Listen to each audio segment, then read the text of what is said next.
Hello বন্ধুরা, সবাইকে শুভ সকাল। তো আজ আবারও আমি চলে আসলাম অন্য একটা নতুন ভিডিও নিয়ে তোমাদের সাথে। তো সকালবেলা উঠে আমার মুখটা দেখছোই, মুঠার লগে লগে আমার মুখটা ফুলে থাকে। তো সকালবেলা উঠে সব কাজগুলো করে নিই, তো ভাবলাম তোমাদের সাথে সবটাই শেয়ার করব। তো দেখো বাইরে ওয়েদারটা এরকম ছিল, ওয়েদারটা মোটামুটি ভালোই ছিল। তো এই যে ওয়েদারটা তোমাদেরকে দেখিয়ে দিচ্ছি, আর তারপর লেগে পড়লাম ঝটপট করে। জানোই আর কি কাজ, রোজ তো একই কাজ, চেঞ্জেস তো নেই, কিন্তু কি করব, করতে তো হবেই। তো লেগে গেলাম এগুলো ঝাড়ু মোছা এগুলো করে, আবার অফিসও যেতে হবে, ব্রেকফাস্টও বানাতে হবে। তো আমি ভেবে নিই প্রথমে এটা করব, তারপরে এটা করব। আমার মতন আর কার কার হয় এরকম বলবে তো। আমি আমার একটা শিডিউল বানিয়ে নিই যে আগে এই কাজটা করে নিই, তারপরে এটা করব। তো এরকমভাবে কাজ করে যাই, যতটুকু পারি করে নিই আর কি। তো ওয়েদারটা ভালো ছিল বলে এত একটা গরম উঠছে না, নয়তো ঝাড়ু দিতে প্রচুর গরম উঠে। আর কি বলবো, গরম উঠলেও উপায় নেই, দিতে তো হবেই। তো ওইদিকে ঘর ঝাড়ু দিয়ে মুছা কমপ্লিট হয়ে গেল, আর এদিকে মেশিনে কাপড় বসিয়ে দিয়েছি ধোয়ার জন্য। আর আমার কি হয়, আমি উইকলি আমি 2-3 দিনে কাপড় ধুতে পারি, কেননা এত কাজ থাকে।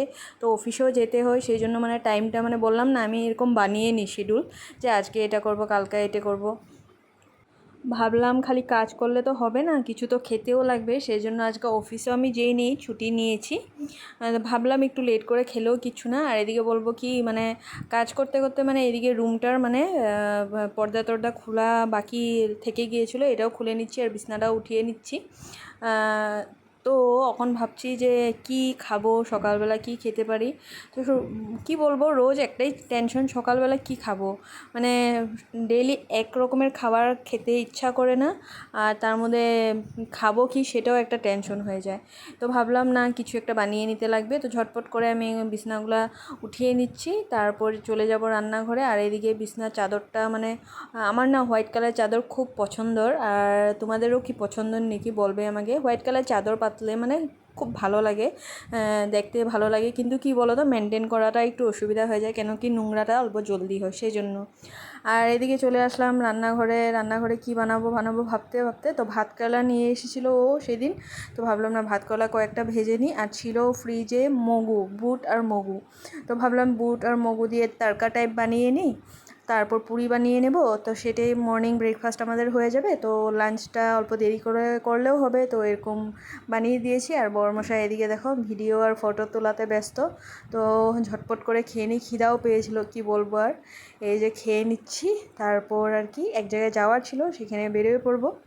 তো এই যে দেখো, এত গরম, সকালবেলা ওয়েদারটা এত ভালো ছিল, কিন্তু এখন প্রচণ্ড গরম পড়ে গিয়েছে। তো এদিকে ছাতি নিয়ে বেরিয়ে পড়েছি যাওয়ার জন্য। আর কি বলবো, এইখানে ওয়েদারের কোনো ঠিক নেই, আসামে ওয়েদারের কোনো ঠিক নেই। এই বৃষ্টি তো এই রোদ, এই বৃষ্টি তো এই রোদ, এরকমই চলছে। তবে রোদের থেকে বৃষ্টিটা দিলে একটু ভালোই লাগে, ওয়েদারটা ভালো থাকে। তো এইখানে ছিল একজনের ঘরে বৈষ্ণব সেবা, আর এখানে এসে পড়েছি, মা পিসি দিদি সবাই বলে কথা বলছিল। তো আমিও ভাবলাম যে আমিও বসে পড়ি ওদের মিটিংয়ে। তো এই যে দেখো মিটিং। তো আজকের মতন ভিডিওটা এখানেই শেষ করছি।